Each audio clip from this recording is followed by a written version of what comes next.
അതായത് ജീവിതത്തിൽ ഇതുപോലെയുള്ള സംഘർഷങ്ങളോ ഏറ്റുമുട്ടലുകളോ സംഭവിക്കുന്ന സമയത്ത് ആരുടെ മനസ്സാണോ ശീതളമായിരിക്കുന്നത് അവർക്ക് യാതൊന്നും ബാധിക്കുകയില്ല.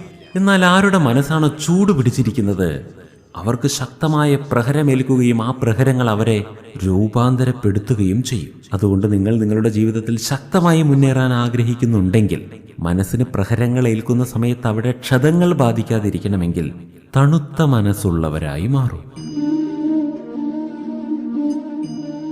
കാരണം തണുത്ത മനസ്സിന് മാത്രമാണ് പ്രഹരങ്ങളോട് ചെറുത്തു നിൽക്കുവാനുള്ള ശക്തി ഉണ്ടാവുകയുള്ളൂ. അഥവാ നിങ്ങളുടെ ശിരസ് എപ്പോഴും ചൂടായിരിക്കുകയാണെങ്കിൽ നിങ്ങൾ അതീവ ദുർബലനാണെന്നാണ് അർത്ഥം. ശക്തന്റെ അടയാളം ഏത് സാഹചര്യത്തിലും ശിരസ് തണുത്തിരിക്കും എന്നുള്ളതാണ്. ചിന്തനം ചെയ്തു നോക്കൂ.